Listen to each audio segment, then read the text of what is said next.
우리가 계속 갈라디아서를 통해서 갈라디아서가 갈라디아 지역에 있는 교회들에게 율법주의 이단들이 들어가서 그동안 바울이 가르쳤던 복음의 진리를 훼손시키고, 그리고 다시 율법주의로 회귀시키려고 하는 저희들의 꼼수, 저희들의 계율이 있었다, 이렇게 말씀을 드렸습니다. 이것은 모두를 살게 하는 것이 아니고 모두를 죽이는 일이기 때문에 이것은 바울이 가만히 있을 수가 없는 이야기입니다. 교회가 잘 되는 쪽으로 가면 목회자가 뭐 두말할 것도 없이 좋죠. 교회가 사는 쪽으로 가면 그건 누구나 다 환영하는 일이지만, 사는 쪽으로 가다가 다시 죽는 쪽으로 가는데 이것을 보고 기뻐할 목회자가 어디 있겠습니까? 더군다나 바울은 이 갈라디아 지역을 1차 선교 여행 때 복음을 전해서 교회를 세웠던 겁니다. 여러분, 우리가 말이 좋아서 뭐 전도 여행, 선교 여행, 여행이라는 이름을 붙이지 사실은 목숨 걸고 간 것 아닙니까? 여러분, 선교사님들이 복음을 전하러 갈 때 여러분 여행 가듯이 거기 가겠습니까? 뭐 남은 나라 가가지고 거기에 있는 어떤 재밌는 일을 즐기기 위해서 거기 가겠습니까? 예수 그리스도의 복음을 전하여 그곳에 죽어가는 영혼을 살리겠다라는 이 일념 하나로 가는 거 아닙니까? 주님이 주신 소명과 사명을 가지고 그 험난한 길을 떠나게 되는 것인데, 근데 목숨을 걸고 복음을 전하여 예수님을 믿게 되었고, 예수님을 믿어서 교회가 생겨나게 됐고, 그렇게 공동체가 형성이 되어서 바울은 더할 나위 없는 기쁨을 가지고 그렇게 교제하고 그렇게 아름답게 교회를 세웠는데, 이제 바울은 한 곳에 머물 수가 없어요. 그의 사명은 땅끝까지 이르러 복음을 정언하는 그러한 사명을 받았기 때문에 움직일 수밖에 없습니다. 그리고 그곳에 임시적으로나마 사람을 세웠겠죠. 근데 그 안에 율법주의, 아주 교활한 자들, 말 잘하고 똑똑한 사람들이 교회 안으로 치고 들어와가지고, 야, 너가 그거 복음 믿는다고 다 되는 거 아니야? 복음보다도 율법이 먼저 있었다니까? 모세가 먼저야, 예수님보다도. 그러니까 먼저 있었던 모세의 이야기를 들어야지 어떻게 예수 이야기를 다 들어? 그러면서 사람들을 꼬드기는 거예요. 이 당시에는 사람들이 문맹률이 굉장히 높았잖아요. 이렇게 글을 알고 문자를 알고 똑똑했던 사람들이 그렇게 많지 않았던 시대였기 때문에 이런 사람들이 교회에 들어와 가지고 싹 한번 흔들면 그냥 넘어가는 거예요. 여러분, 마귀의 힘은 어디에 있냐면 잘 미혹하는 데 있습니다. 그래서 마귀는요, 미혹학 박사학위를 가지고 있어요. 예. 미혹학 박사학위를 가지고 있기 때문에 누구보다도 잘 사람들을 미혹해요. 그래서 마귀에게 현혹된 사람들은요, 마귀처럼 다른 사람을 잘 속입니다. 예, 잘 속입니다. 그런 사람들 보면 학벌도 없어요. 내세울 만한 거 하나도 없는데 하나 잘합니다. 잘 속이는 거예요. 그러니까 그렇게 무식한 사람들에게 똑똑하다는 사람들이 당하는 거예요. 당하는 거예요. 예. 그러니까 이런 일들이 지금 계속 벌어지는 거예요. 마귀가 그들 가운데 함께 역사하고 있기 때문에 그런 겁니다. 그런데 여러분 아십니까? 우리가 성령에 충만해 있으면 마귀의 미혹도 통하지 않는다는 거 아십니까? 예. 성령은 마귀하고 견줄 수도 없는 존재가 성령 아닙니까? 하나님을 어떻게 마귀와 견줄 수 있습니까? 그러니까 견줄 수 없기 때문에 우리가 성령의 충만함을 받고 성령의 길을 따라갈 때 마귀의 모습이 보이는 거예요. 거짓된 모습이 보이는 거예요. 그렇게 보라고 해도 안 보는 거죠. 오늘날은 우리가 정말 물질 문명에 많이 이렇게 미혹되어 있습니다. 마귀가 예수님에게 시험한 게 뭐가 있습니까? 3가지. 돌을 떡덩이 되어가지고 먹어라. 그 다음에 성전 꼭대기에서 뛰어내려라. 천하만국을 보여주면서 나한테 절해라. 그럼 내게 다 줄게. 그래서 많은 사람들이 자기 영혼을 마귀에게 파는 사람들이 있습니다.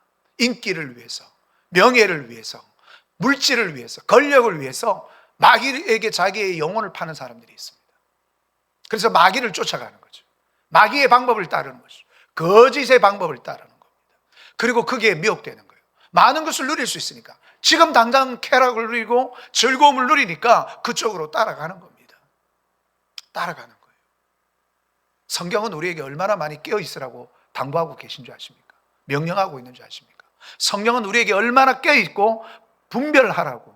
여러분 로마서 12장 1절 2절 말씀하죠. 그러므로 형제들은 내가 하나님의 모든 자비하심으로 너희를 권하노니 너희 몸을 하나님이 기뻐하시는 거룩한 산 제물로 드리라. 이는 너희 드릴 영적 예배니라. 너희들은 이 세대를 본받지 말고 오직 마음을 새롭게 함으로 변화를 받아 하나님의 선하시고 기뻐하시고 온전하신 뜻이 무엇인지 뭐 하라고요? 분별하도록 하라. 성경은요 우리에게 분별하라고 얼마나 많이 강조하는지 모릅니다. 왜 이렇게 강조할까요? 마귀가 우리를 미혹하기 때문입니다. 미혹하기.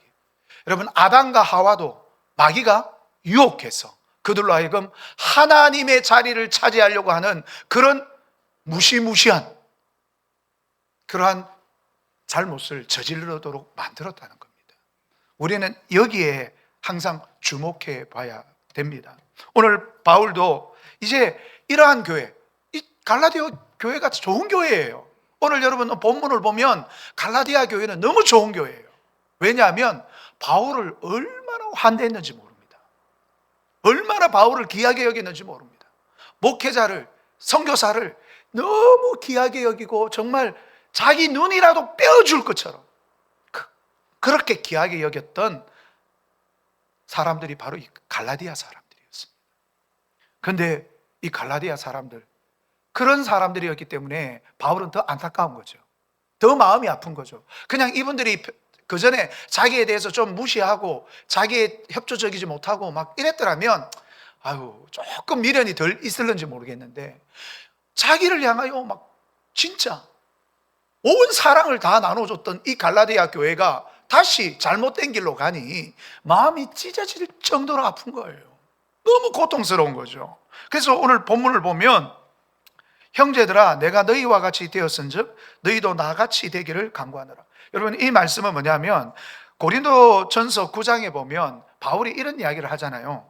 유대인들에게 내가 유대인과 같이 된 것은 유대인을 얻고자 하며 율법 아래에 있는 자들에게 내가 율법 아래에 있지 아니하나 율법 아래에 있는 자가 된 것은 율법 아래에 있는 자들을 얻기 위함이요 율법 없는 자들에게 내가 하나님께는 율법 없는 자가 아니요 도리어 그리스도의 율법 아래에 있는 자나 율법 없는 자와 같이 된 것은 율법 없는 자를 얻고자 함이라. 이런 말씀을 고린도전서 9장 20절에서부터 쭉 하고 있거든요. 근데 이 말은 내가 그렇게 됐다라는 말은 그래서 이제 예전에 어떤 신학생들이 이 바울이 이런 사람 얻기 위해서 율법 없는 자들을 얻기 위해서 율법 없는 자 같이 되고 됐다. 그래서 술집이나 저런 사람들 일하는 사람들 구하려면 술집에서 일하는 사람들처럼 돼야 되지 않을까? 술도 또 한잔 하고 막 이래야 되지 않을까? 이러면서 이제 이야기하면서 자기들의 어떤 술 마심을 정당화시키고 가보면 복음도 안 전해요. 술만 마시고 앉아 있는 거예요. 예. 그런 못된 학생들이 좀 있었어요. 그러니까 이렇게 이제 말씀을 탁 이렇게 이용해 먹는 거죠. 바울이요, 율법 없는 자, 자기는 율법이 있어요. 근데 그리스도의 율법이 있지만 율법이 없는 자처럼 그렇게 한다는 말은 지금 그들은 그리스도의 법을 아는 사람입니까? 모르는 사람입니까? 모르는 사람이에요. 그들의 어떤 이 사고방식이나 그런 것들을 이해하고 그들에게 접근해서 복음을 전하겠다는 거지, 그들처럼 복음을 전혀 모르는 사람처럼 복음을 무시하는 자가 되겠다는 말이 아니거든요. 그러니까 말하는 걸 우리가 제대로 잘 이해하고 파악해야 됩니다. 그러니까 바울이 그래서 이 갈라디아 지역에 왔을 때에도 갈라디아 지역 사람들이 복음을 모르잖아요. 그러니까 이들이 모르는 그런 어떤 문화나 환경이나 여러 가지 여건들을 고려해가지고 복음으로 접근했다, 그 말입니다. 그들의 어떤 풍습을 이해하고 그들을 이해하면서 들어간 거예요. 그래서 여러분 유대인들에게 들어갈 때는 유대의 율법을 가지고 이야기하지 않습니까? 모세가 이렇게 이야기했다, 저렇게 이야기했다, 할례 가지고 이야기하잖아요. 예. 그래서 디모데 보고 할례를 받아라. 할례 받을 필요 없지만 저들에게 복음을 전가하기 위해서 너에 대한 오해를 불식시키고 복음을 전하기 위해서 디모데에게 할례를 받으라고 이야기를 했던 거예요. 그래서 바울의 목표는 오직 뭡니까? 사람들에게 복음을 전하는 거예요. 예수 그리스도를 전하는 것이었습니다. 그래서 이런 이야기를 하는 거예요. 그리고 이렇게 이야기합니다. 내가 처음에 육체의 약함으로 말미암아 너희에게 복음을 전한 것을 너희가 아는 바라. 이 육체의 약함이 뭐냐? 막 이렇게 여러 가지 뭔지는 모릅니다. 정확하게는 모르지만 뒤에 이제 너희 눈이라도 빼어준다고 한 걸 읽어보니까 안질이 아니었겠나 이런 추측도 하지만 정확하게는 모릅니다. 근데 많은 학자들이 이제 연구한 결과에 이 당시 바울이 말라리아라고 하는 병에 걸렸을 것이다. 말라리아라고 하는 병은 여러분 사람 잘못하면 죽습니다. 굉장히 독한 병이죠. 그래서 예전에 그 알렉산더 대왕도 말라리아에 걸려서 죽었다 이런 설이 있습니다. 정확한 건 아니지만 아무튼 지금도 말라리아는 굉장히 위험한 병이잖아요. 그러니까 이 병에 걸려가지고 이제 왔습니다. 근데 여러분 이 당시 사람들은요 병 걸려오면 오는 사람을 굉장히 이렇게 무시하고 천시하고 뭡니까 재수 없다고 생각한 거예요. 그래서 이 당시 사람들은 이 병든 사람이 자기 곁에 오면 침을 뱉는답니다. 물러가라. 재수 없다. 뭐 이러면서 말이죠. 막 침을 뱉는데요. 그런데 바울이 지금 말라리아에 걸려가지고 이제 그 병인지는 확실하지 못하지만 어쨌든 옛날에는 병이 옮긴다고 생각하고 있지 않습니까? 그러니까 굉장히 두려운 거죠.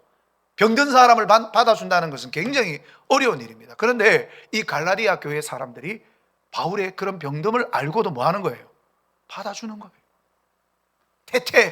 더럽다. 아유, 재수없다. 이렇게 이야기하지 않고 그렇게 받아주는 거예요. 대단한 거 아닙니까?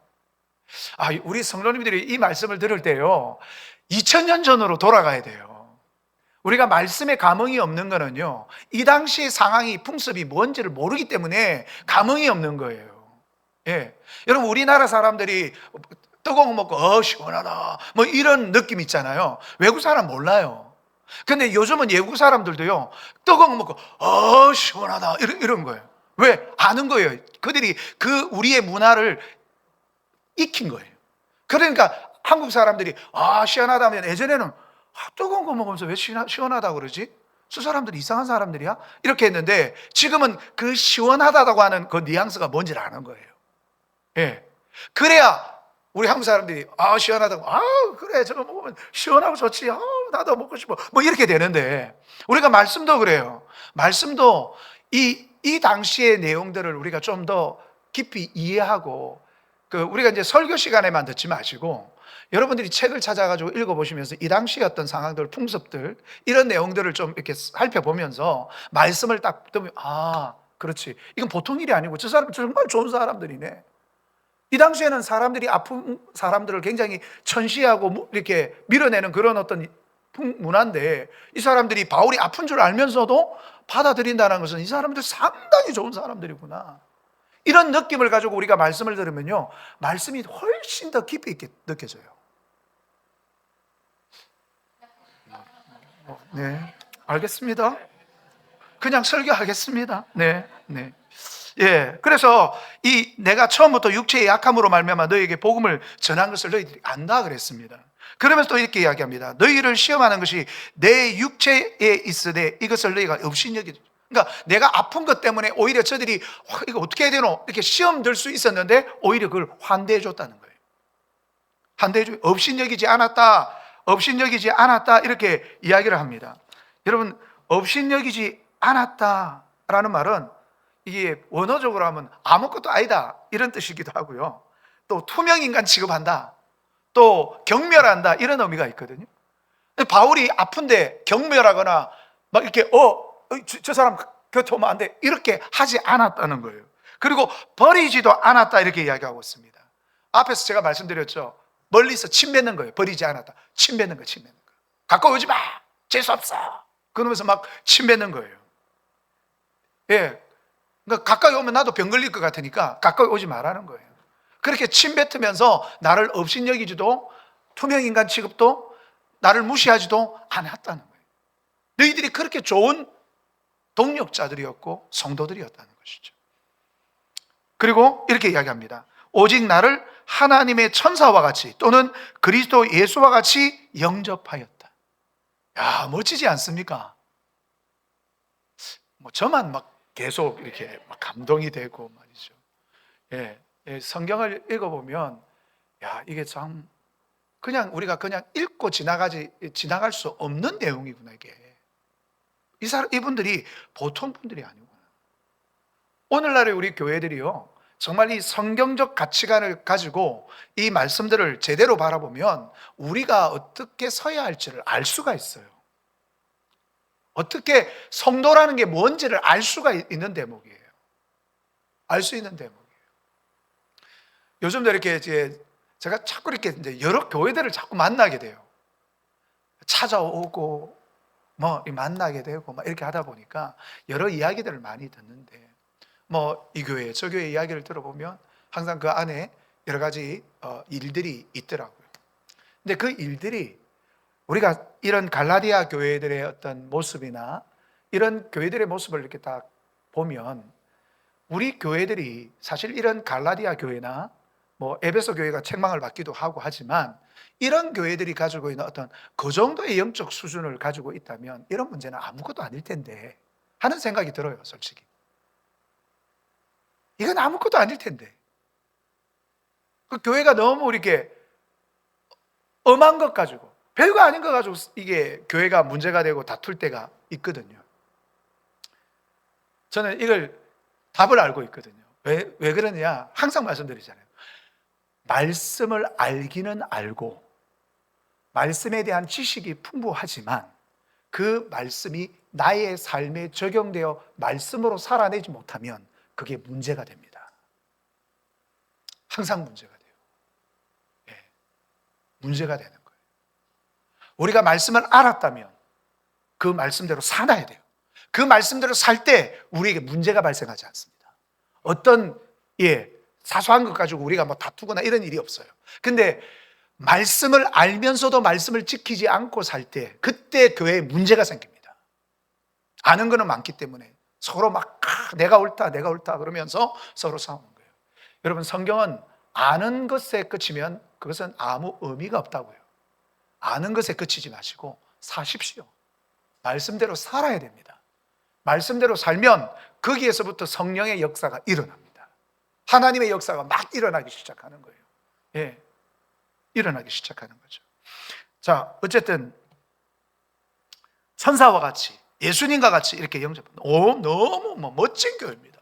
이런 교회가 있습니까? 이렇게 잘했던 갈라디아 교회 성도들이었는데, 바울이 이렇게 이야기합니다. 너희 복이 지금 어디 있냐? 이렇게 이야기합니다. 네. 너희 복이 지금 어디 있냐? 15절에 보니까 너희 복이 어디 있냐? 라는 거예요. 복음을 처음 받아가지고 기뻐하고 행복했던 그 아름다운 관계를 맺었는데, 지금 그런 관계가 왜 이렇게 깨져버렸냐? 왜 이렇게 그런 아름다운 관계가 이제는 다 사라져버리고 이렇게 되어버렸냐라고 하는 거예요. 여러분, 사단 마귀는 우리의 믿음이 성장하고 발전하는 것을 절대 기뻐하지 않습니다. 그렇기 때문에 사단 마귀는 양의 탈을 쓴 이리들을 보내가지고, 거짓 교사들이나 거짓 사도들이나 거짓 목사들을 보내가지고 굉장히 그럴싸하게 포장해가지고 그것이 맞는 것처럼 보이는데 거기에는 독이 들어있어요. 망함이 들어있어요. 이게 사단의 역사입니다. 이 대한민국 땅에 거짓 목사들이 얼마나 많은지 아십니까? 근데 그 사람들이 말을 잘해요. 기가 막히게 말을 잘해요. 말을 잘하고 포장을 잘하니까 그 말이 옳은 줄 알고 사람들이 따라갑니다. 근데 여러분, 복음은요, 말 잘하는 게 아니에요. 하나님의 말씀은 말 잘하는 데 있지 않아요. 하나님의 말씀은 그 말씀대로 우리가 받아들이고 인정할 때 하나님의 능력이 나타나고 하나님의 진실이 나타나는 겁니다. 그런데 말 잘하는 것에 휘둘리니까, 여러분, 그런 교회가 감사가 있습니까? 그런 교회가 기쁨이 있습니까? 그런 교회가 만족이 있고 그런 교회가 영성이 높은 교회입니까? 성령이 충만하여 하나님의 일을 하는데 너무너무 적극적이고 막 그런 교회입니까? 그렇지 않아요. 오늘날 대한민국 교회가 정말 예배를 드리며 기뻐하고 하나님 앞에 나를 드리는 것이 기뻐서 설레는 그런 마음으로 주일날 하나님 앞에 예배 드리러 나오는 그런 성도들이 과연 몇이나 될까? 여러분, 우리 예배가 회복되어야 됩니다. 우리 대한민국 교회는 우리 오늘도 제가 찬양을 했지 않습니까? 오늘 우리 성도님들 찬양 잘 모르는 찬양이었습니까? 모르는 찬양 아니었죠? 예. 아는 찬양을 부를 때도 성도님들이 그렇게 적극적으로 부르시는 것 같지는 않았어요. 제가 볼 때는. 부르시는 분도 계셨지만, 예. 여러분, 우리가 이 예배에 왜 왔어요? 하나님, 나 찬양 부르려는데 좀 부르기 싫네요. 그냥 입만 빵긋빵긋 하랍니다. 이러려고 나온 겁니까? 여러분, 우리가 주님 앞에 나와서 예배 드린다는 것은 여러분 아무나 하는 게 아닙니다. 특권입니다. 특권. 하나님의 자녀들만 이룰 수 있는 특권입니다. 아무나 안 한다니까요. 그리고 우리는 나를 자녀 삼아 주신 하나님께 온 마음을 다하여 기쁨을 표현하고 온 정성을 다 기울여서 하나님이 내 인생의 최고라는 걸 드러내야 됩니다. 이게 예배예요. 이게 예배예요. 그러니까 이 예배가 그렇게 될 때 교회가 살아나는 거예요. 교회가 살아나는 거예요. 제가 요즘 이 초대교회, 우리 한국교회 사를 많이 이렇게 배우고 읽다 보니까 새로운 걸 많이 배우게 돼요. 여러분, 한국교회 보통 교회가 아니었습니다. 부흥회 했다면 2주간 합니다. 보름 동안 부흥회를 해요. 우리도 한 보름 동안 부흥회를, 아마 보름 동안 하자면 나 교회 떠난다, 나 이런 게 못 다닌다, 이럴 수도 있습니다. 요즘은 새벽기, 특별 새벽기도에도 한 2주 했다 그러면 무식한 교회 아니에요, 교회? 무슨 특별 새벽기도를 2주씩이나 해? 이러는 사람들이 많다고 하더라고요. 어이가 없습니다. 여러분, 예전에는 무식한 사람들만 많이 있어가지고 2주간이나 부흥회를 했다, 그죠? 그때는 여러분 아십니까? 솥 메고 부흥회 온 거 아시죠? 자기 교회에서 밥 안 줘요. 밥 줄 수가 없어요. 그래서 자기 솥 메고 옵니다. 이불 다 가지고 옵니다. 그래서 그냥 돗자리 하나 펴놓고 마당에서 그냥 이불 덮고 자고 가족들끼리 그렇게 부흥을 했답니다.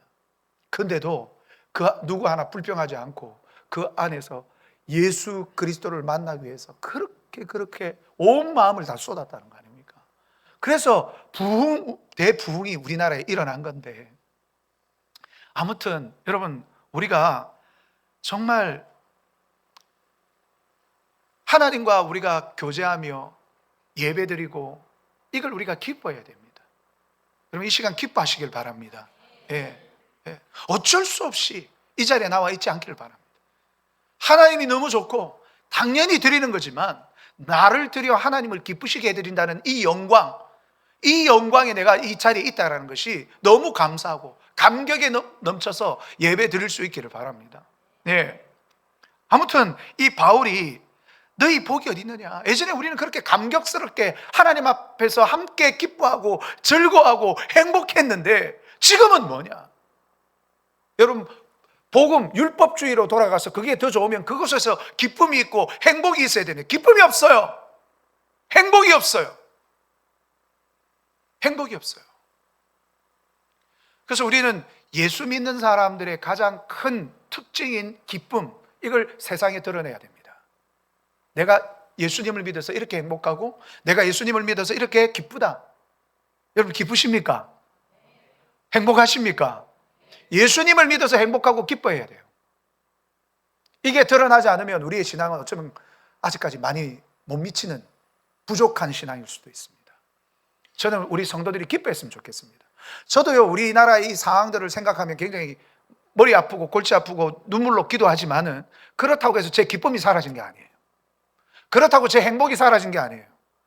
제 기쁨과 행복은요, 이 땅의 현상들로 일어나는 게 아니고 예수 그리스도로 말미암아 일어나는 거기 때문에 저는 계속 행복합니다. 계속 기뻐합니다. 그러나 단지 이 땅이 그렇게 되어져 가는 모습이 안타깝고 가슴 아플 뿐이죠. 제가 행복하지 않은 게 아니에요. 기뻐하지 않은 게 아니에요. 저는 여전히 기쁩니다. 저는 여전히 행복합니다. 왜? 하나님의 자녀가 되었고 하나님의 상속자가 되었으니 이보다 더 기쁜 일이 어디 있습니까? 누구도 빼앗을 수 없다고 그랬는데 우리가 그런 삶을 살아가는 것이죠. 이 갈라디아 교회는 그런 길을 갔다가 이제 다시 뒤돌아가는 거예요. 바울이 볼 때 얼마나 안타까울까? 왜 이들은 이런 기쁨을 누리다가 갑자기 왜 돌아섰을까? 그러니까 가짜들이 들어와가지고 미혹한다니까. 말을 너무 잘해요. 말을 너무 잘해요. 그러니까 그 홀바닥 넘어가는 거예요. 홀바닥. 예. 말을 잘해요. 마귀에게 속한 사람들은요, 정말 사람들을 미혹하는 거예요. 자기는 그렇게 안 살아요. 자기는 그렇게 안 해요. 그렇지만 그런 말을 통해 가지고 사람들을 갖다가 현혹해 가서 결국은 자기 사람으로 만드는 거죠. 그래서 바울은 이야기합니다. 그러니까 예전에 너희들이 나한테 어떻게 했냐? 너희가 할 수만 있었더라면 너희 눈이라도 빼어 나에게 주려고 하지 않았냐? 그 정도로 나를 존경했고 나를 사랑해줬고 너와 우리와의 관계는 정말 무엇과도 바꿀 수 없는 끈끈한 관계였고 사랑의 관계였고 하나됨의 관계였는데 하는 것입니다. 그러면서 그런즉 내가 너희에게 참말을 함으로 원수가 되었느냐라고 이야기를 합니다. 참말을, 참된 말을 했다는 거죠. 갈라디아서 앞부분에 보면 강경한 어조로 갈라디아 교인들에게 진리를 떠나지 말고 온전히 진리 가운데서 믿음을 지켜라 하면서 이야기를 했거든요. 그 갈라디아서 1장 6절이나 3장에 보면 그런 말씀들이 지금 있는데 그 이야기를 하는 거예요. 내가 그렇게 이야기한 것을 이야기하는 거예요. 내가 참된 말을 했기 때문에 너희들과 지금 원수가 될 수 있겠느냐? 그럴 수 없다는 거죠. 바울은 참된 이야기를 했습니다. 너희들이 그 잘못된 길을 떠나야 된다. 바로 고쳐야 된다. 이것으로 원수가 되게, 혹 원수가 되는 한이 있더라도 참말을 해야 되는 거예요. 여러분 그렇지 않습니까? 예. 내가 진정 상대방을 사랑한다면 내 이 말을 상대방이 듣고 싫어한다 할지라도 어떻게 해야 됩니까? 해야죠. 해야 됩니다. 우리가 자녀들을 양육하시는 부모님들은 자녀들한테 이런 이야기하면 자녀들이 듣기 싫어한다고 이야기 안 한다. 우리 엄마는 자꾸 우리 아빠는 자꾸 이렇게 잔소리한. 여러분 잔소리 해야 됩니다. 좋은 부모는요 잔소리를 안 하는 부모가 아니에요. 그 잔소리가 옳은 소리인데도 자녀들 귀에는 잔소리로 들릴 수 있어요. 그런 소리를 해야 됩니다. 예. 아유 내가 이런다고 애들이 이야기 듣나? 지 인생 지가 사는 거지 뭐. 이러면서 그냥 내버려 둬 보십시오. 어떻게 갑니까? 제대로 갑니까? 못 가요. 목사가 성도들이 잘못된 길을 가고 있는데 아이고 내가 이런다고 이야기한다고 성도들이 듣나? 오히려 우리 목사는 왜 저래? 말이 많아. 예, 우리한테 이래라 저래 자꾸 이야기하는 거야. 그러면서 자꾸 싫어라. 나도 좋은 목사가 돼 보겠다. 여러분 잘하고 계세요. 하나도 잘못하는 거 없어요. 이대로 쭉 가시면 됩니다. 할렐루야, 화이팅! 이러면 얼마나 좋겠어요, 그죠? 예. 이러면, 우리 목사님 참 껴있는 목사님이네. 개념이 있는 목사님이네. 앞서가는 목사님이네. 세련된 목사님이네.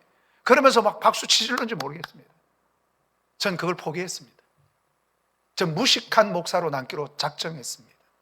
저는 우리 성도들이 볼 때는, 왜 저렇게 자꾸 그런 목사로 남기로 작정했습니다. 왜냐하면 지금 시대가 그렇게 하지 않으면 깨어날 수 없고 또 그렇게 하지 않으면 남은 자라도 한 사람이라도 있어야 되는데 그런 사람을 남길 수가 없어요. 세상이 얼마나 거짓되고 여러분 인본주의화되고 세속주의화되고 쾌락주의 온갖 것들이 다 달라붙어가지고 교회 안에도 지금 엉망진창이 돼버렸어요. 순수하고 거룩하고 깨끗해야 될 교회가 지금 여러분 온갖 거짓된 것으로 세속적인 것으로 하나님을 대적하는 것으로 가득 넘쳐났습니다. 그런데 그런 잘못된 것을 잘못됐다고 이야기하면 오히려 공격을 당하는 시대에 살고 있어요. 잘못된 것을 잘못됐다고 외치는 목사는 나쁜 목사가 돼버렸어요. 거구가 돼버리고 아주 무식한 목사 이렇게 돼버린 거예요. 저는 그래도 괜찮습니다. 왜냐하면 저는 하나님만 바라보기 때문입니다. 주님만 바라보기 때문입니다. 여러분 저도 압니다. 제가 어떻게 하면 인기 있고 성도들이 더 많이 모여들고 더 교회가 양쪽으로 부흥할 수 있는지 누구보다 잘 아는 사람입니다. 그걸 제가 수십 년 동안 배웠던 사람입니다. 그런데 그걸 포기했습니다. 왜냐하면 저는 천국 가고 싶거든요. 저는 하나님 앞에 인정받고 싶거든요. 사람들에게 인정받고 하나님께 인정 못 받으면 무슨 소용이 있겠습니까? 하나님께 인정받아야지. 저는 천국 가고 싶어요. 예. 그래서 가족들하고도 오랫동안 싸웠습니다. 저 얼마나 욕 많이 얻어먹은 줄 아십니까? 얼마나 공격을 많이 당한 줄 아십니까? 그래도 저는 굴하지 않았어요. 왜? 진리가 이긴다. 하나님이 이기신다. 복음이 이긴다. 그래서 복음을 계속 전했고 저는 소리를 내었어요. 지금도 저는 계속해서 이 소리를 내고 있습니다. 저보고 위험하다고 조심하라고 하는 분들이 많이 계시지만은 고맙죠. 저를 생각해 주는 마음 너무 고맙습니다만 이 길을 가는 것 중단하고 싶은 마음은 없어요. 예. 우리가 주님 놓치고 뭘 얻겠습니까? 예수 그리스도 놓치고 예수 그리스도 잃어버리고 우리가 뭘 얻겠습니까? 바울도요, 정말 싫은 소리, 여러분 바울만큼 싫은 소리 듣고 얻어맞고 사람들한테 바울이 뭘 잘못했습니까? 우린 그러잖아요. 이 성경을 보고 아니 바울이 뭘 잘못했다고 이렇게 막 바울을 공격하고 바울을 막 그렇게 두드려 패고 죽이려고 그럴까? 근데 오늘날 이 시대 교회가 그대로 하고 있습니다. 주기철 목사님 그 당시 성도들 와 무식해. 어떻게 저런 좋은 목사님 못 알아보고 저 목사님이 이야기하는 걸 갖다가 저렇게 맞고 목사님을 파직시키고 저럴까?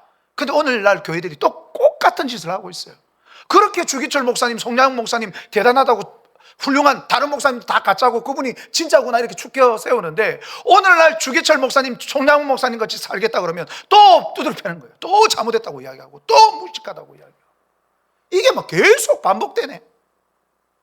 한번 보십시오. 역사가 지나면 또 어떻게 이 시대를 평가할지. 아니 이 시대가 어떻게 평가할지 그건 중요하지 않습니다. 하나님이 우리를 어떻게 평가할지 이게 제일 중요한 거 아니겠습니까? 자, 그러면서 바울은 이야기합니다. 그들이 너희에게 대하여 열심을 내는 것은 좋은 뜻이 아니다. 그들이 누굽니까? 율법주의 이단들. 이들이 교회 안에 들어와가지고 이들에게 열심을 내는 거예요. 열심히 내요. 여러분 열심을 내어도 그게 올바른 열심이어야 되지 교회를 죽이는 열심이 되었으면 안 되는 거거든요. 그런데 여러분 꼭 거짓된 자들이 정말 열심히 해요. 여러분 신천지 얼마나 열심입니까? 여러분 그 안산홍 정인의 하나님의 교회 앞에 어반버리스 앞에 가면요 막 남자 여자들 막 다니면서 6월절을 아십니까? 이러면서 막 이게 막 전달해요. 한두 번이 아니에요. 제가 운동하러 집사람하고 같이 거기 이제 산책하러 주로 다니는 코스인데 거기 가면 항상 그 사람들 나와 있어요. 신천지 열심이죠. 안산홍 정인의 열심이죠. 통일교 열심이죠. 이단들이 얼마나 열심인지 또 교회를 무너뜨리려고 하는 적그리스도의 세력들이 얼마나 열심인지 모릅니다. 얼마나 열심인지 교회를 무너뜨리려고. 성경은 우리에게 분명히 말씀합니다. 게으르지 말고 열심을 품고 주를 섬기라고요. 게으르면 안 됩니다. 여러분 우리에게 충성을 다하라고 말씀하십니다. 열심을 다하라고 말씀합니다. 근데 우리는 이미 이 땅이 주는 달콤함, 여러분 마귀가 예수님에게 너 내 말 들으면 내가 다 줄게. 예수님은 그걸 거절하셨거든요. 우리도 거절해야 됩니다. 근데 이 땅의 사람들이 돈을 너무 좋아해요. 쾌락을 너무 좋아해요. 편안함을 너무 좋아해요. 맛집을 너무 좋아해요. 여행 다니는 거 너무 좋아해요. 그러니까 하나님의 말씀으로 무장해서 우리에게 주어진 사명과 일을 감당하는 그 열심보다도 세상의 것을 누리는 데 더 열심히 해요. 그러니까 마귀를 우리가 딱 걸려든 거죠. 마귀한테. 주님은 그걸 거절하셨거든요. 그걸 거절하셨어요. 바울도 그걸 거절했습니다. 바울은요 주님의 사역을 이루는 것이 그의 기쁨이었어요. 주님의 사역을 이루는 것이 그의 행복이었어요. 낙이었어요. 진정한 사역자, 진정한 그리스도인은요 주님의 일을 하면서 행복한 사람입니다. 아멘 안 하시는 거 보십시오. 예? 주님의 일을 하면서 행복하고 주님의 일을 하면서 내 삶의 존재 이유를 느끼고 그리고 내 삶의 방향을 찾아 나가는 거예요. 주님이 가르쳐주신 방향. 그게 우리여야 되거든.